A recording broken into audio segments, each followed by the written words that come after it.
Boa tarde, boa noite, saudações. Mais uma vez aqui fazendo lista de... O que eu digo? Eu começo importando a biblioteca DuckDB que a gente vai usar. Eu importei ela como simplesmente Duck, que eu acho mais legal chamar assim. Importei pandas, o que é necessário para o Drive funcionar, já que eu estou usando tudo no Drive. Defini uma pasta raiz onde eu vou salvar o que vier abaixo dela, no caso abaixo de lista 2. Já defini aqui a pasta do meu o caminho completo para o meu dataset, fake telegram.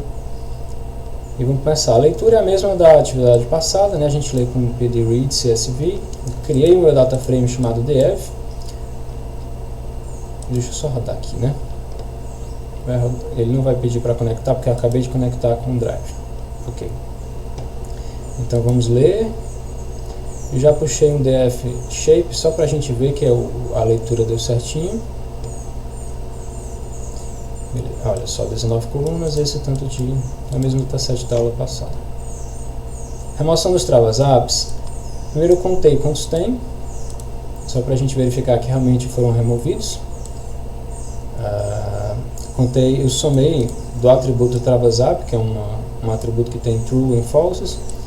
Eu puxei o método sum direto dele, ele vai agregar aqueles que tem o true. Então eu vou ter aqui o resultado em travas-app. Daí eu imprimi, né? Só para ver a diferença. Olha, a gente tinha tantos... Aqui eu tenho 5, 7, 5, 8, 6 registros, e agora tenho 16 que são travas-app. A gente espera que depois da remoção eu tenha shape menos os travas-app, que dá 70 aqui no final. Vamos ver se deu certo, se vai dar certo. A eliminação aqui eu vou fazer. O meu data frame df agora vai ser uma cópia dele sem os travas-app. Eu faço o seguinte, eu nego aqueles índices onde o atributo travas-app é true são negados, e aí fica copiado para cá só os registros, os elementos que o travas-app não é true. Ou seja, todos menos 16. 16 está aqui. E aí eu já imprimo aqui o novo shape. Então o novo shape aqui é 70, ou seja, foram reduzidos 16, dos quais 0 são travas-app. É o mesmo comandinho que eu tinha colocado ali em cima para fazer a verificação. Parquet, item C. Eu vou importar essa biblioteca, eu vou instalar essa biblioteca aqui, ó, fastParquet. E aí eu vou usar esse método dela, no caso, é um método que ele instala essa biblioteca e cria esse método para DataFrames, né, o toParquet, que ele recebe como parâmetros um path, um engine que você pode configurar, qual que vai ser, e o indexFalse vai dizer o seguinte: quando você for criar fazer esse export, você não considere os índices. Beleza, então ele vai salvar localmente no mesmo diretório. No caso, se você estiver usando um Linux ou Windows, sei lá, você troca o path, tá? Aqui, se estiver na mesma pasta, basta colocar isso aqui, saída parquet. Então eu vou executar. Na verdade eu não quero executar porque senão ele vai criar de novo lá no Drive. Eu vou só puxar aqui o ls. Você pode usar esse formatinho aqui, o LSLH. O L é para listar, né, formato de lista, e o H para ser human readable, então ele vai te dar já em mega, 91 megas. Perfeito, criou. DuckDB. Vamos lá, a gente tem aqui uma série de consultas de 1 a 30 sobre o DuckDB. Então eu entendo que o professor não quer que a gente simplesmente execute essas carries de forma tapada, né? Acho que vale a pena. Aqui eu trouxe no meu material, espero que agregue valor para quem vai ler ele, ver, enfim. Eu trouxe uma pequena overview aqui do DuckDB. Então vamos lá. Primeiro que eu achei interessante, o DuckDB implementa um conector zero copy com pandas. O que é isso? Ele acessa o teu objeto pandas diretamente da memória, através de uma conexão, pode ser a conexão padrão ou uma conexão que você vai nomear para poder manipular ela. E você consegue acessar o data frame sem fazer uma cópia dele. Então eu trouxe até isso aqui da documentação, DuckDB, Python, can run carries, então ele pode rodar consultas diretamente sobre o pandas. sem jamais importar ou copiar qualquer dado. Tem aqui o link para a documentação, isso aqui está direto da documentação. Trouxe aqui já um exemplozinho bobinho. Aqui é... O que eu estou retornando aqui? O dia mais odioso, o dia que a média... É a média dos sentimentos? Não. Esse aqui é o dia que teve mais mensagens, olha só aqui, a cláusula from. Está vindo direto do DF. Em nenhum momento eu fiz uma associação entre o meu data frame DF, do Pandas, e a minha biblioteca do Duck, ou qualquer objeto relacionado a ela. Então você vê que eu fiz aqui duck.carry, ele vai puxar uma carry. Como eu poderia fazer tudo em uma linha só, né? Com aspas simples assim, né? Simples não, aspas duplas, aí colocar aqui select, tarana, mas ficaria muito grande e desorganizado. Aí eu coloco dessa forma, com aspas, 3 aspas duplas, e eu consigo pular linhas. Beleza. Então, tá vindo direto do meu data frame. Rodei aqui, acho legal que eu boto esse método show, ele coloca no formato de tabelinha assim. Mas essa consulta vai aparecer mais para frente nos itens lá, então vamos olhar para ela depois. In-memory database. Quando utilizamos o DuckDB para realizar consultas diretamente sobre um data frame do Pandas, por exemplo, com duckdb.sql e a minha consulta, a gente está efetivamente usando o banco de dados em memória. A gente já viu isso aqui no item anterior, não ficou muito claro, mas vai ficar. Nesse caso, os dados não são copiados nem persistidos em disco. O mecanismo de execução do DuckDB se conecta, e aqui eu coloquei em negrito porque nós vamos dar um bom enfoque aqui às conexões. Vai ser rápido, vai ser rápido. O professor que já sabe, se quiser pular, mas ele se conecta diretamente à estrutura interna do data frame para processar a consulta, mantendo tudo em tempo de execução, sem armazenamento permanente. Então, quando eu crio lá uma colunazinha a mais, né, res dia, count, res total messages, fica tudo em tempo de execução. Acabou aquela conexão ali, e é por isso que eu gosto de usar a conexão nomeada, porque eu posso usar o conexão.close no final.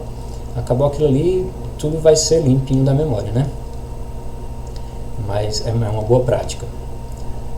Então, quando não criamos explicitamente uma conexão, com o DuckDB Connect, por exemplo, estamos utilizando a conexão padrão implícita, que ele chama de Default Connection, mantida pela biblioteca DuckDB. Essa conexão é suficiente, ou seja, a conexão padrão é suficiente para tarefas rápidas e consultas simples, como vocês viram. Mas assim, para ter maior controle, ou até para fazer a persistência dos dados, se eu quiser fazer guardar eles no disco, é recomendado criar uma conexão nomeada. Então vamos lá, aqui eu criei uma conexãozinha nomeada, vou chamar ela de com, através do método connect da biblioteca da DB. Aqui eu estou chamando só duck porque eu acho mais interessante. Passei como parâmetro database igual a memory. Eu poderia não passar, tá? Ele ia puxar a conexão padrão, que é a da memória. Agora, essa conexão não serve para nada por enquanto. Eu vou associar a conexão um data frame existente na memória, e aqui o argumento messages vai ser apenas o nome que eu vou acessar essa tabela. Eu estou criando uma tabela virtual que está associada, chamada messages, que está associada ao objeto df, que é um data frame pandas, e que vai estar associada a essa conexão chamada com. E agora? Agora eu posso especificar quantas carries eu quiser, quantas mesmo, e simplesmente executar conexão carry, passo a carry, no caso aqui eu chamei de carry1, e uso o método show para ela mostrar nesse formatinho de tabela aqui. Simples assim. Não quero mostrar, eu quero armazenar aqui, posso armazenar isso daqui em um objeto qualquer, df2, posso já puxar .df para ele retornar como um objeto data frame do pandas. Na verdade eu posso converter para vários tipos de objeto, ponto show. Posso converter para vários tipos de objeto. Inclusive, eu estou com uma abazinha aqui aberta. Olha só, se eu usar o fetch all, eu posso converter para um objeto Python genérico. Eu posso usar o df para converter para um pandas data frame. Eu posso usar o fetch numpy para converter para um array numpy, certo? Pronto, não vou executar não. Um pouco mais sobre o DuckDB Execute e a conexão em conexões implícitas.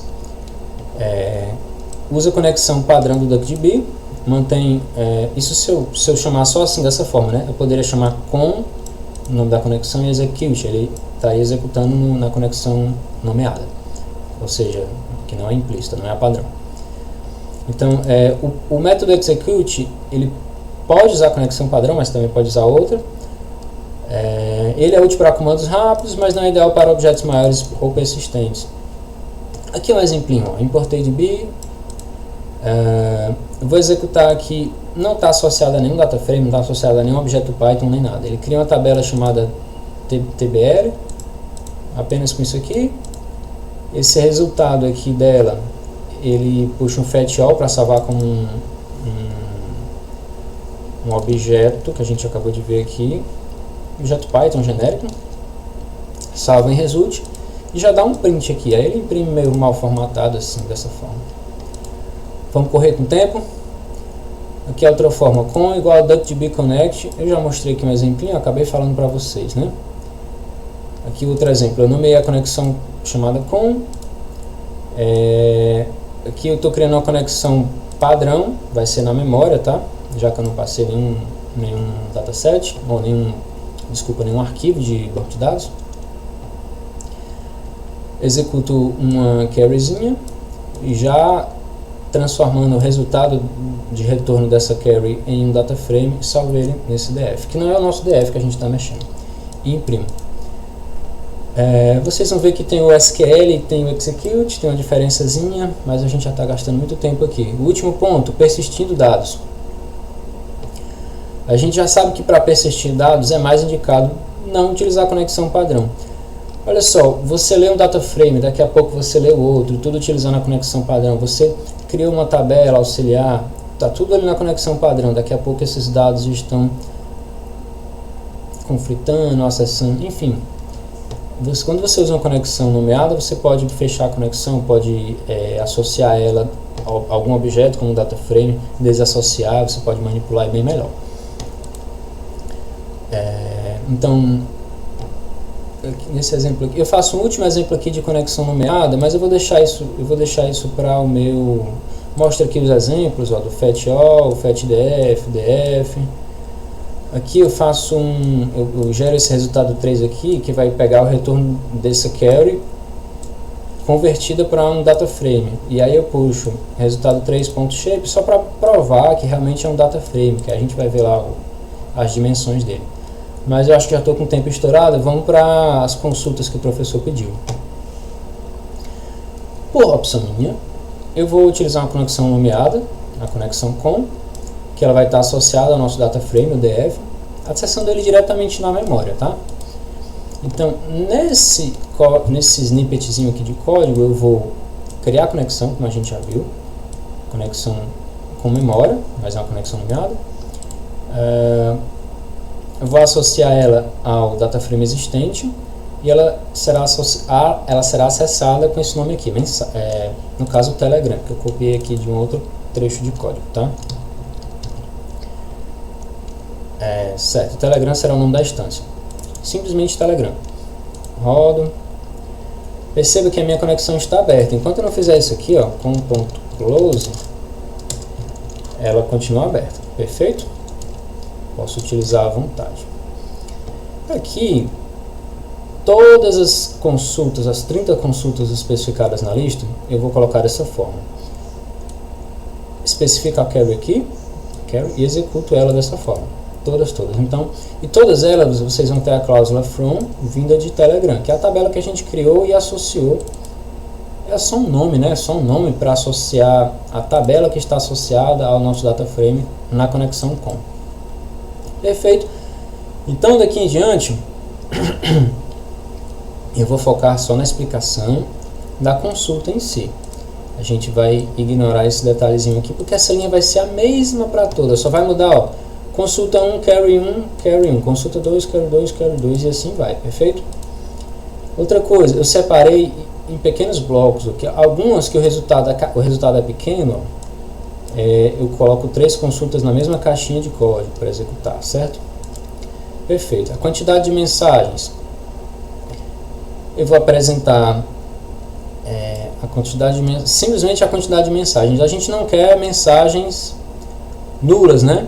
Então, da tabela Telegram, eu vou selecionar, vou retornar a contagem de text content anonymous, quantidade de QTD messages, que é o nomezinho que eu escolhi para aparecer aqui em cima, QTD messages. Poderia ser qualquer coisa. Onde text content anonymous is not null.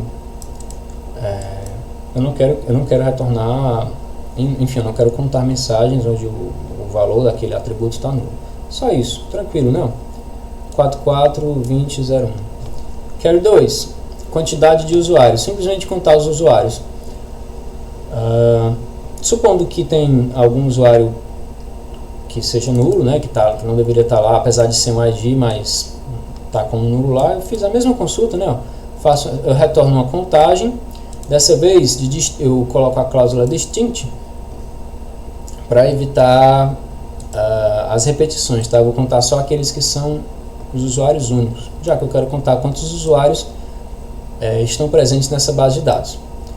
Eu retorno isso como QTD usuários, tá aqui, ó, QTD usuários. Beleza, contagem aqui deu 14.809.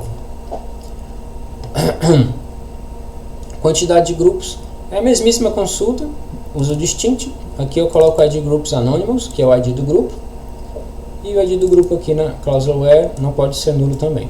Perfeito, simples demais. As consultas 4, 5 e 6 aqui.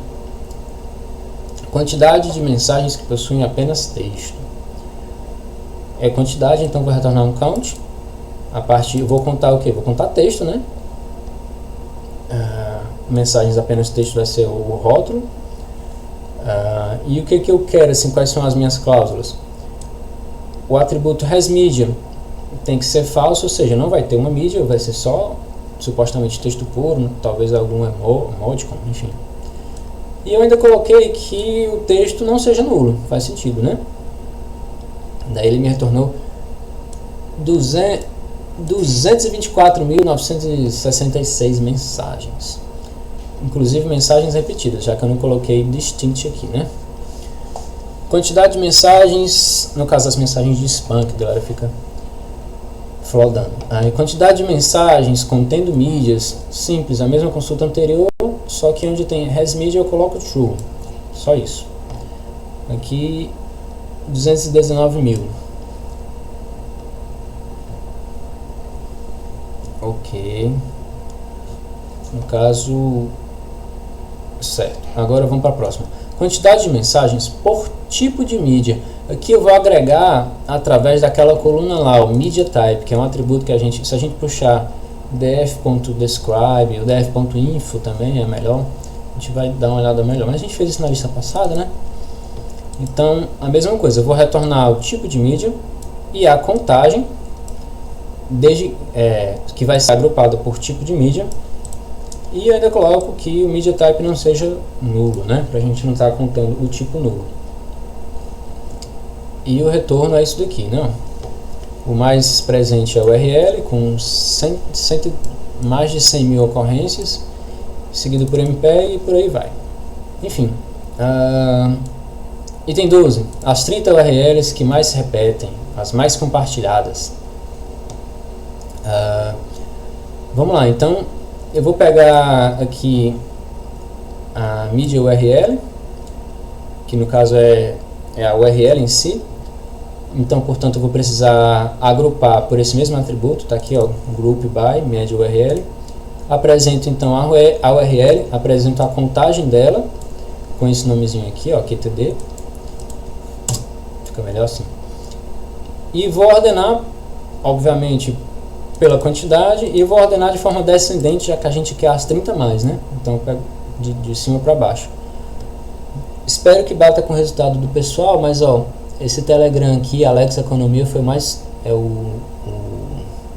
é a URL que mais apareceu, com 4.159 vezes. E a que menos apareceu dessas 30 é esse canal, esse YouTube aqui. Voltando aqui, eu consegui corrigir, descobri que o domínio do Telegram, t.me alguma coisa, não estava casando com os protocolos HTTP e HTTPS, porque a mensagem, muito embora quando a gente coloca isso aqui no navegador, consulta o servidor DNS, vai acabar retornando, que é o protocolo HTTPS, mas o texto da mensagem não tem protocolo, então ele não estava casando, né? Então eu resolvi tornar o protocolo opcional. A gente já viu o opcional, como é que ele funciona.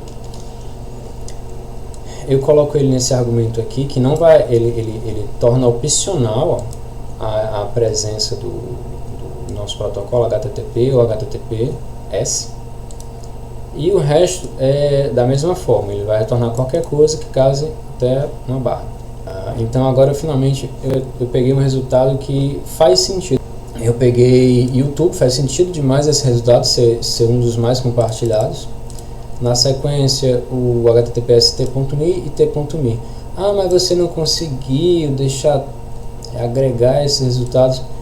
Eu vou seguir em frente. Isso aqui não é um concurso de expressões regulares, né? Eu fiz aqui o melhor que eu pude por enquanto. E o domínio da ferramenta eu já tenho, eu entendi toda a vantagem da portabilidade do DuckDB. Daqui para frente as consultas são só para a gente reforçar essa importância. Consulta 14. Aqui eu quero os 30 usuários mais ativos. Qual que é a minha ideia? Os 30 usuários que mais compartilharam mensagens, né? Eu vou agrupar pelo que? Eu vou agrupar... Veja bem, cada linha, cada registro na minha tabela é uma mensagem, não é? Tanto é que tem o ID da mensagem. Então eu posso simplesmente agregar por usuário, ou seja, aquele usuário que vai aparecer mais no meu banco de dados vai ser o usuário mais ativo, vai ser o usuário que mais mandou mensagens. Então eu vou selecionar, eu vou retornar quem que é o usuário, no caso o ID anônimo dele, vou retornar a contagem agregada por usuário, desde que esse usuário não seja vazio, e vou retornar os 30 mais, né, ou seja, descendente. Perfeito, o resultado é esse aqui. Vou dar um pouco de zoom para vocês compararem os resultados com os dos colegas. Pronto, está aqui. O primeiro tem... Eu vou retornar quem que é o usuário e a contagem. Eu vou pedir que o atributo mídia seja falso para ser texto, né, compartilhou texto, mensagem de texto pura. Aqui eu vou só garantir que esses atributos não sejam falsos, né? Ó. O ID não vai ser falso e o resmedia também não vai ser falso. Vou agrupar pelo próprio usuário e vou ordenar pela quantidade. Consulta, vamos mostrar aqui o resultado. Os 30 usuários que mais compartilharam mídia. Eu peguei a mesma consulta anterior, coloquei só onde a mídia seja true. E o resto, enfim, que não seja nulo. Agrupo pelo ID do usuário, pego os 30 mais. Beleza, deu aqui 4.636. Consulta 17. As 30 mensagens mais compartilhadas. Aqui eu vou agrupar pela mensagem, né? Agrupo por text content anonymous e ordeno pela quantidade. Eu vou retornar o que? Qual que foi a mensagem, qual que foi a contagem das mensagens. Só verifica aqui se as mensagens não são vazias, porque senão provavelmente a linha com mais compartilhada, a mensagem mais compartilhada seria a mensagem nula, né? Acho que eu tive até esse resultado. As 30 mensagens mais compartilhadas em grupos diferentes. Aqui basta dar um distinct lá no ID grupo, né? Ó. Então eu vou exibir qual que foi a mensagem, vou exibir qual a contagem, mas desde que a contagem considere ocorrências únicas, ou seja, não vou contar as duplicadas do grupo, do ID do grupo. Eu vou pedir que a mensagem não seja vazio, que o ID do grupo não seja vazio. Vou agrupar pela mensagem e vou retornar os 30 mais. Aqui, ele não, como as mensagens são bem grandes, ele não mostra muita coisa, né? Vou mostrar só os dois primeiros aqui para ver se batem com os de vocês, colegas. Consulta 19. Mensagens idênticas compartilhadas pelo mesmo usuário. Eu vou retornar o ID desse usuário, vou retornar a contagem, vou retornar a mensagem, sim. Aqui é o usuário, a contagem, a mensagem. Vou só garantir que não vai ter nada nulo. Aqui eu vou agrupar pelo usuário e pela mensagem, ou seja, essa chave, né? Quer dizer, eu vou agrupar pelas ocorrências do mesmo de usuário e da mensagem, para que eu tenha as mensagens mais compartilhadas pelo mesmo usuário. No caso, e que tenha uma contagem maior do que 1, pelo menos. No caso, eu peguei esse cidadão aqui e compartilhou 5 vezes essa mesma mensagem, né? Um belo dia ele estava lá muito louco, Ctrl+V, Ctrl+V, Ctrl+V, Ctrl+V, essa mensagem ali. Eu não ordenei, eu poderia ter ordenado, né? Talvez até dê diferente do resultado dos colegas. Vamos ordenar aqui. Order by... Agora sim, ó. Esse mesmo cidadão aqui compartilhou esta mesma mensagem. Que interessante, esse cidadão talvez seja até uma mensagem do sistema, não sei, 838 vezes. Esse resultado eu acho que ele agrega mais informação, mas perceba que a gente pode manipular ele da forma como a gente quiser aqui, né? A consulta 20 e a voz indo embora, mensagens idênticas compartilhadas pelo mesmo usuário em grupos distintos. Então a gente vai puxar um distinct aqui na contagem dos grupos. Está aqui. Retorno quem que foi o usuário, retorno a contagem de grupos distintos, como quantidade de grupos, retorno o texto, enfim, que foi compartilhado. Garanto que isso tudo não seja nulo. Vou agrupar pela chave usuário e texto. Aqui, mensagens idênticas compartilhadas pelo usuário em grupos diferentes. Vamos pegar a mesma coisa aqui, né?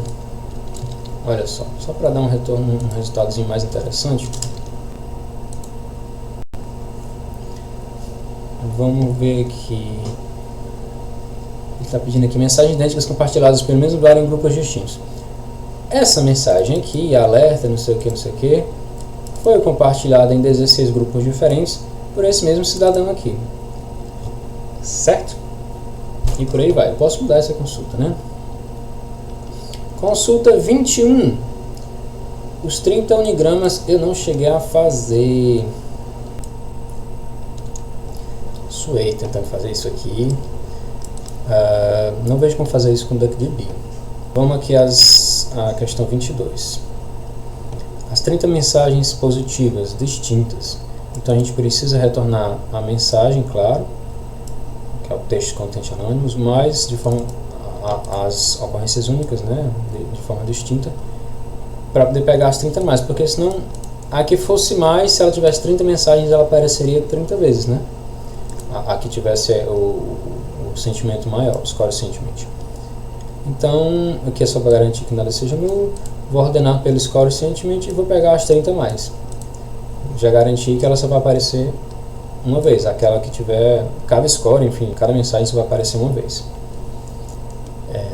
Supondo que a geração desse conjunto de dados está direitinho e que todas as mensagens iguais naturalmente vão ter o mesmo score sentiment da mensagem, né? Consulta 23. As 30 mensagens negativas. A mesma coisa, só que aqui eu retorno de forma ascendente, né? Então eu pego da menor para maior as 30 mais. O usuário mais otimista. Aqui eu resolvi fazer uma média, tá, do sentimento dele. Eu retorno aqui quem que é o usuário. Eu chamo ele de mais otimista. Retorno a média de score sentiment, como média do sentimento. Não pego vazios. E eu vou agrupar pelo usuário, então eu vou agregar todos os usuários, né, para poder fazer a média. E a média do score sentimento de cada usuário. E vou ordenar pelo sentimento, tá, para poder pegar de forma descendente, ou seja, eu vou pegar de cima para baixo aquele que tem o maior score sentiment. E vou mostrar só um, né? Podia mostrar mais, mas já que ele pediu, o usuário mais otimista. Ela está aqui, ó, esse cidadão aqui, termina com E5C2, o score sentiment dele, a média, né, de todas as mensagens que ele mandou no grupo. Essa aqui é quase o topo, né? Consulta 25. O mais pessimista, o que é que muda? Simplesmente aqui, ó, a mesma consulta anterior, só que eu coloco para ele me dar o retorno de forma ascendente, ou seja, da menor para maior, mostrando apenas o primeiro. Portanto, eu estou mostrando a menor média de sentimentos para o mesmo usuário. Portanto, o usuário mais pessimista, não é não? É o usuário C3B8. As 30 maiores mensagens. Aqui a gente vai usar essa chamada aqui, length, passado como argumento o atributo texto. Vou retornar como o tamanho da mensagem, né? Só o tamanho mesmo. E também vou retornar qual foi a mensagem. Eu coloquei nessa ordem, porque como o texto é muito grande, eu vejo primeiro o tamanho do texto e depois o texto, tá? Ordenei de forma descendente, peguei as 30 mais. As 30 menores mensagens. Só que eu retorno de forma ascendente. É óbvio que a gente espera aqui caracteres únicos, como contrabarra, e emojis também. Perfeito? Consulta 28. Então, eu vou castear, porque assim, lá em date message, que é a data da mensagem, eu tenho um timestamp lá. Então, eu vou castear ele como uma data, esse tipo de data, e vou retornar isso como um dia. No caso, ele vai contar essa quantidade total de mensagens, com total de mensagens, agregando por dia. Então ele vai pegar em cada dia todas as mensagens daquele dia. Perfeito. Mas aí a gente quer as 5 mais, Não, eu coloquei só as 5 aqui. Eu coloquei 5 porque eu queria mostrar, enfim, são datas importantes. Esse aqui foi o dia que teve mais mensagens. Algum desses dias aqui foi o dia que começaram os acampamentos, enfim. Consulta 29. As mensagens que possuem as palavras, essas palavras aqui, vai nem falar, né? Select Text Content Anonymous, vou selecionar o texto, onde esse texto eu vou puxar que ele seja, apertar que ele seja caixa alta para poder filtrar. Então tanto faz se o cara colocou um azinho aqui pequeno, enfim, tudo vai ser casado, né? Aqui eu nem precisei usar exatamente uma expressão regular. Eu puxei só um like mesmo, like, tananã, uso percent e uso aspas simples. Então ele vai casar, está sendo pedido aqui que essa mensagem, ela tem que conter as duas palavras, né, o i. Se conter só essa não vai casar, se conter só essa não vai casar, tem que conter isso e isso. Então eu faço um upper da mesma forma, na mesmo atributo, like, essa palavra aqui, percent, aspas simples. As 30 mensagens que possuem a palavra segurança. Ó, isso aqui é a mesma consulta anterior, né? Ele quer as 30 não, 30 é a consulta. Ele quer só as mensagens que aparecem essa palavra aqui. Mesma coisa, né? Consultas onde, texto, passado caixa alta, é like, segurança. Mesma coisa, achei isso aqui bem tranquilo. Tá faltando uma coisa nessa prática aqui, né? Ó, terminei minhas 30 consultas. Aqui para vocês a boa prática. .close, né? E encerrei minha atividade, professor. Espero que você tenha gostado, espero que tenha dado tudo certo. E é isso.